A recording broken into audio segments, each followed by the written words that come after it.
Thank you for joining us on this edition of the program Platform. Our guest is one person. Some may not know her, but some would know her. She is one person that is walking in the temple of justice. She is a mother, she's a lawyer, and you will get to know more and more about her. My name is Yakubu Tadi, and welcome to the program, Ma. Thank you very much, Mr. Tadi. Mostly we ask our guests to introduce themselves. Can you tell our viewer who you are? Okay. My name is Mary Zam. I'm the chairperson, International Federation of Women Lawyers. I am also a judge at the lower bench. I'm a mother, like you rightly stated. And, I'm a social activist. Activism and motherhood, combining these two and being a judge too, it can also be very tasking. So how do you combine all of this? Okay, it's actually very, very tasking, like you stated. But number one, one has to be very, very deliberate about your activities and your schedule at work and then in the field of activism. So I'm one person that is very principled, and my itinerary is always, well planned out. Life is all about planning. And then, of course, I don't joke with my primary assignment, which is the judiciary. I work with Plateau State Judiciary. And so most of my activities start after court sitting. So immediately after court sitting, I know that the next direction I have to take is the feeder office to see to other exigencies that might be waiting for me. So it's not been easy. And then the home, of course, I make out time for my home, especially weekends. I ensure that I am home for my domestic activities. Okay, that's quite interesting. But people would want to know who is the Mary Zam. Okay. Mary Zam hails from Jos East local government. I was born to the family of late Abu Musa Nyam, who was a two-term commissioner on the plateau, but he's late now. We are a family of 6. And I attended my nursery school in the popular Mrs. Momo Nursery School. Then it was opposite Hillcrest. And then it is now known as Plateau Private School. Okay. Yes, and then my primary school actually, because of my father's nature of work, he was a civil servant and was always on transfer from one place to the other. So I went to many primary schools. So, but the last 2 primary schools I know was SPS Staff School Kefi, because he was principal SPS Kefi. And then when we left Kefi, we came back to Jos, and I joined Fatima Private School. From there, I jumped to St. Louis College Jos, where I went to acquire my SSCE certificate. From St. Louis College, I went to SPS Kefi for IJMB. It was a 6-month crash program. And I was able to secure admission at the great Ahmadu Bello University, Zaria, where I backed up my LLB certificate. After the Ahmadu Bello University, I proceeded to the Nigerian Law School, Buhari, Abuja. And then after that, I did my NYC in Lagos because my husband, all those while my husband was in Lagos. I got married immediately after university. Okay. Yes, so I was married while in law school. So is he a lawyer too? No, he read political science. He's a civil servant with Nigerian Ports Authority, and so then he was in Lagos. We went to Lagos I went to Lagos for my NYC. So I served with Nigerian Ports Authority. That's where he saw you. Not really. We met before law school. We met Okay. immediately after my graduation from Okay. ABU. Okay. Yes, so that is Mary Izam for you. I'm married to Mr. Johanna Izam, and we have 4 children, all boys. Okay. So the household chores are shared between you and them? And the boys? Yes. Okay, well, all of them are in school, but anytime they're at home, we share, and then we also have a support staff in the house who also helps. Okay. What influenced your choice of career? Well, actually, I would say that my late father was one of my mentors, and he actually inspired me to study law. He read education and then second degree mathematics, and so he said he had really wanted to study law, but his hands were full, and so he saw a lawyer in me and felt that I should pick up that career that he couldn't meet up with. And so I got interested in it, and so I was also very good in debates back then in secondary school. So a lot of my teachers were also, putting it into my mind that I should consider, reading law. But before then, my mind was on medicine. Okay. So with the influence, from home and then at school, I now got interested and I picked it, and I have no regrets. Very satisfied? Very well. Okay. Working in the Temple of Justice and relating with people, you are also an activist. FIDA, the abbreviation, when mostly people hear FIDA, they get confused about what FIDA actually is. Yeah, actually, FIDA is a Maxim acronym. That's why it's not tallying with the English translation. Yes. Yes, FIDA was founded in Mexico in 1944, and the Mexican translation is Federación Internacional de Abogados. So that's the acronym. That's why the acronym is FIDA, because it's actually a Mexican translation. So it translates to English as International Federation of Women Lawyers. Okay. So, I've seen stickers that say, waiting lawyer they do stuff. So what is FIDA doing? Okay, yes, FIDA is actually the arm of the profession that has really given me satisfaction in my career. FIDA, we say, is the human arm of the Nigerian Bar Association. The umbrella body of the profession is known as the Nigerian Bar Association, and all of us are under the Nigerian Bar Association, Class 4, FIDA, and then many other arms, But then FIDA stands out because it's into humanitarian services, and then it is also an international organization, like I said, founded in Mexico. The headquarters in Nigeria is in Abuja, headed by our country vice president, Mrs. Rhoda Theoden, and the Nigerian headquarters was founded by one Ambassador Alakija in 1966. And in FIDA, what we do, like I said, is an humanitarian arm of the profession. We do a lot of intervention for the vulnerables. We assist indigent women and children by providing pro bono services to them. That's like what we defined as indigent people that earn less than 7,000 naira per month and cannot afford their legal fees. So FIDA comes in to intervene and offer free services for those category of women. So you see, the confusion is every woman just wakes up and calls FIDA to assist. And the mandate, strictly speaking, is for those that cannot afford their legal fees, those that are really indigent. That's why you see most of our interventions are with the rural women, yes, who are being oppressed and cannot afford access to justice because of the expenses. Yes, so we do. So what do you do with those who you? How do you gauge whether somebody has the means or not have the means? Okay, and do you turn people back because they presumably they have the means and they're asking for your services? Okay, yes, I was going to go there.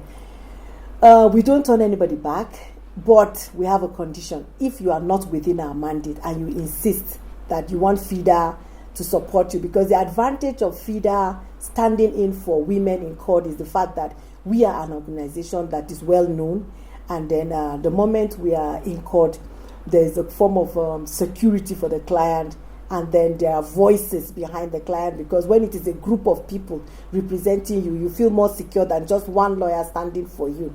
So some of them normally insist that, okay, we have this money, we are not indigent, we have this money, but we are still insisting that we want FIDA to stand for us.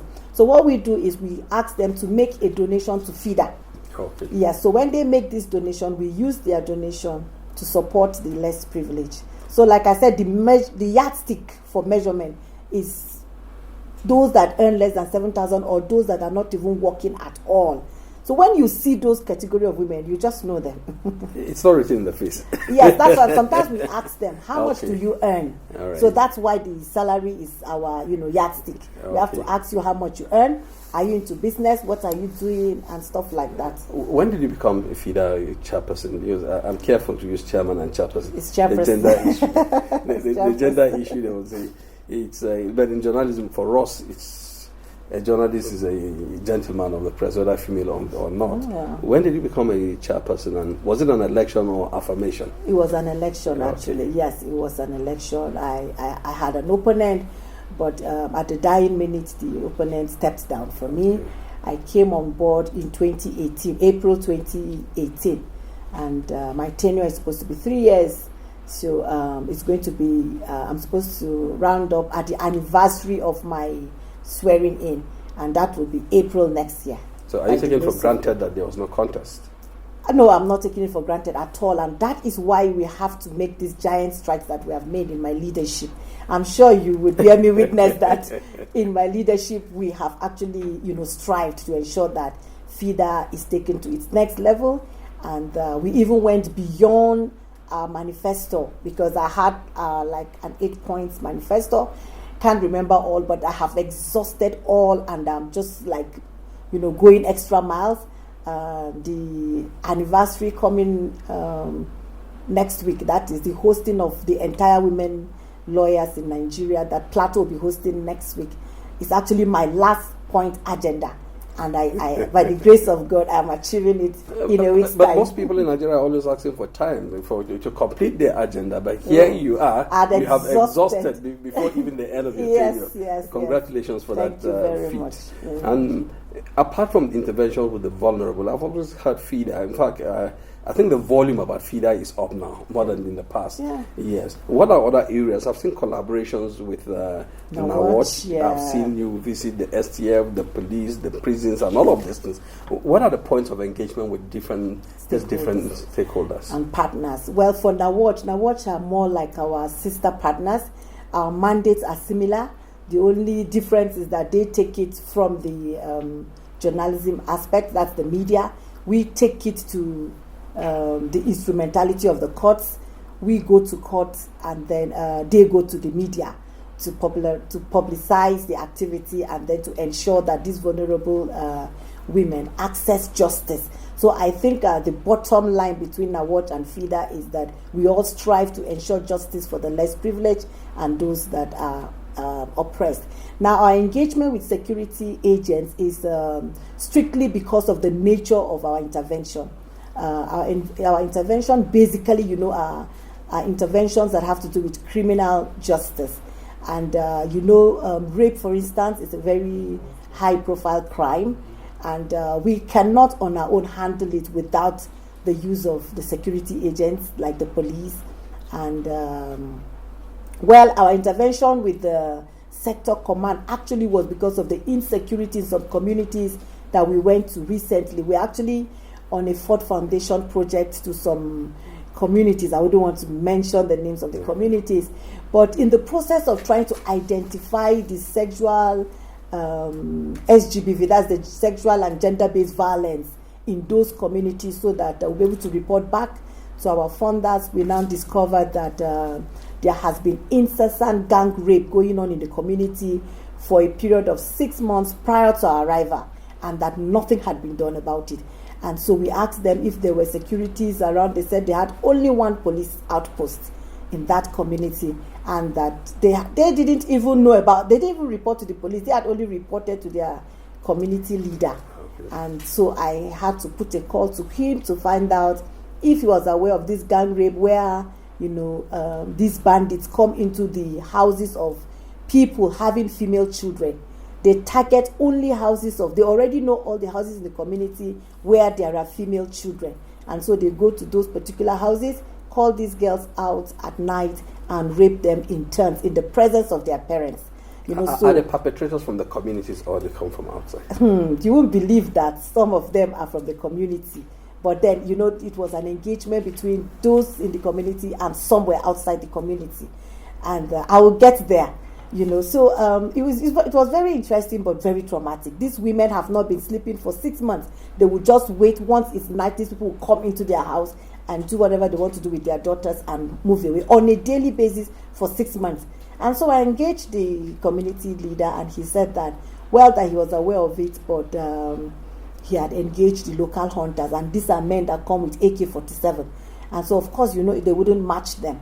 So we had to take, the next step. That's why our relationship with the security agents was very key, because these women did not have access to the agencies, the Commissioner of Police and the rest. So we had to go on their behalf, being their voices.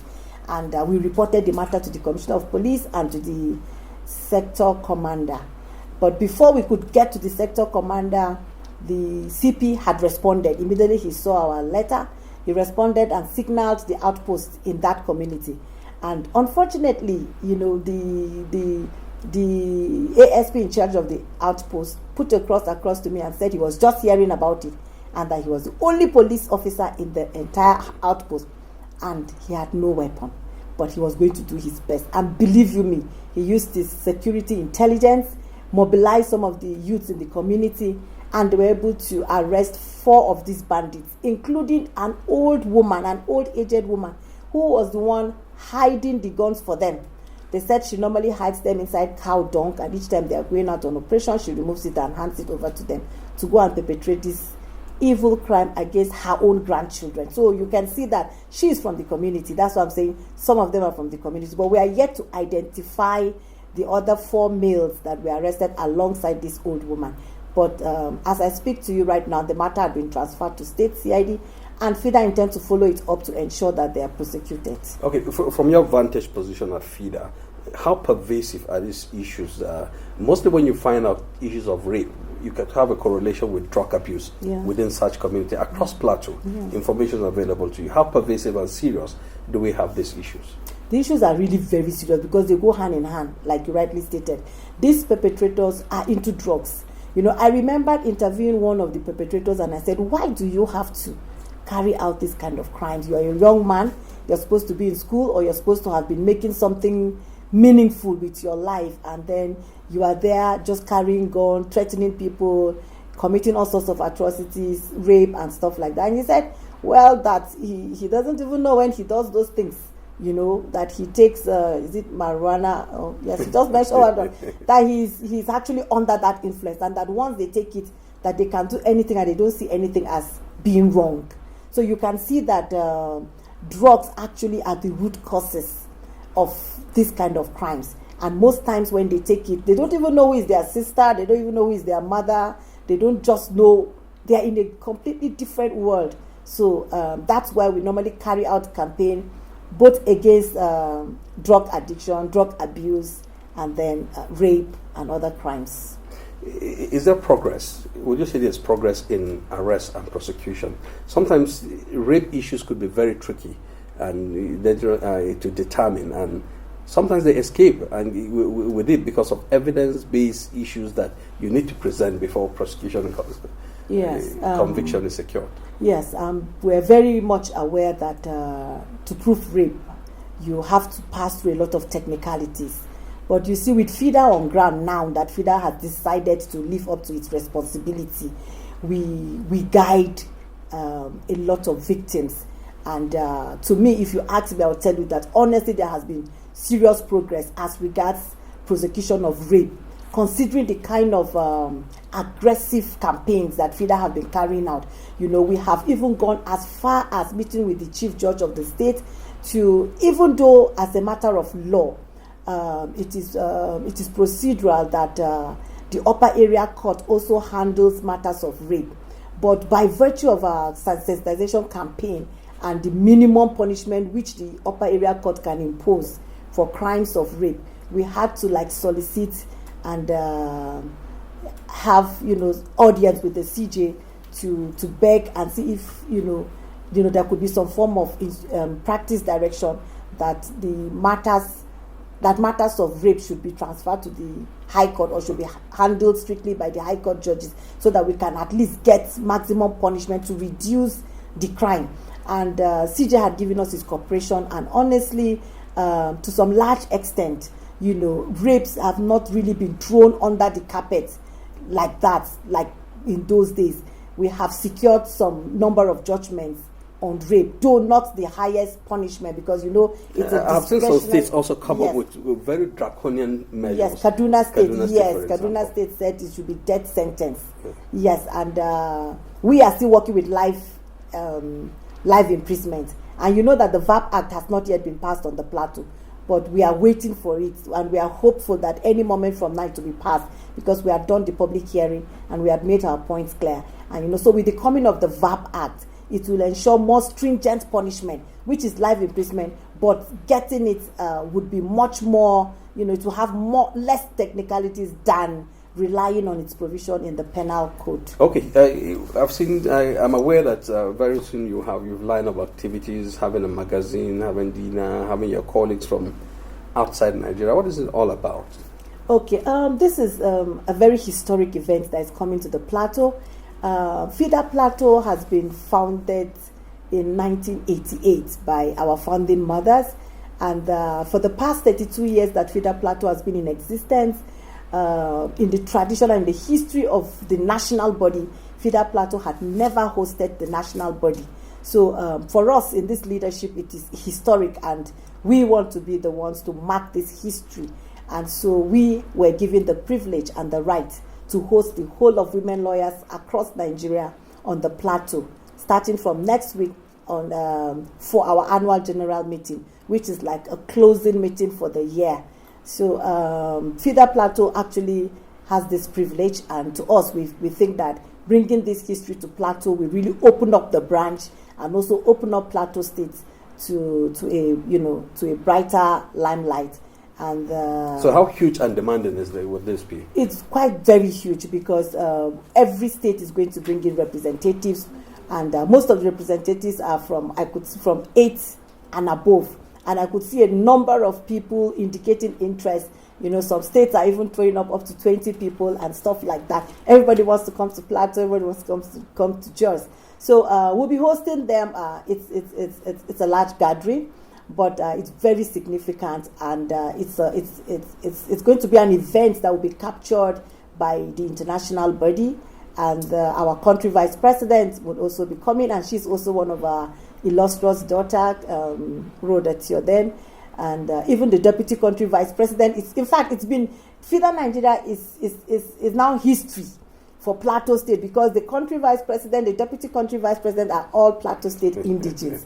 And so it is really going to be remarkable for Plateau being their home to host them during their leadership, and also to mark history on the Plateau, to ensure that Plateau also gets a face and a space within the national and the international. You're even lucky the governor is a legal practitioner. Yeah, we're very lucky. We had written him and we have notified him, and we are waiting for him to come. Even the First Lady also happens to be our grand patron. Okay. And so we are looking forward to her coming to declare the occasion open for other branches to meet with her. So what would be your message, given the fact that the cream of the FIDA would be here in Jos? What would be your message to your colleagues and the Plateau people, because a lot of guests will be coming? Plateau is the home of peace and tourism, and with the main lawyers also, would there be solidarity? Yeah, well, we can't do without the Nigerian Bar Association. They are our fathers, the umbrella body. We are going to be working very closely together with them, because we want to really have a very huge success. And my advice actually to my colleagues is for us to behave well, be very warm and welcoming. We've been to other states for the AGM and NEC meetings, and we have seen how people from other states have been behaving, but we are different. Plateau is different. Plateau is homely, and Plateau is full of a lot of good things. We want them to come here and witness our own culture and see our real personality, and also we are supposed to be warm and welcoming. The male lawyers are, of course, going to be by our side to help us in solidarity to ensure that we make Plateau State very comfortable for our guests, so that by the time they return to their various states, they will have something very significant to discuss about Plateau. I know that we'll all be good ambassadors of Plateau, and to the indigenes of Plateau, I like to advise that we remain resolute and peaceful, especially in this period that will be, having some guests within us. Let us prove to them, though some of them are a little bit skeptical about security in Plateau, but let us prove to them that all those security threats are rumors, so that they'll be comfortable, and then they will go back and tell others that Plateau is really the home of peace and tourism. That's a fine place to end this conversation, and we want to thank you, Mary Izam, a mother, an activist, and a leader in the Temple of Justice. Well, viewer, that's the much we can take on this week's edition of the program. And the takeaway from this is that if you seek public office and you have an agenda, try and implement, because that's a covenant with the people. You're either association or elected office or political or whatever office. If you declare this is what you're going to do, make sure you do it. She's done it before even the end of her office. I'm tempted to see we should give women more chance. Yeah. We can do it in our political life, so that they can make a difference. That's the much we have for you. Next week we'll be here with another interesting guest.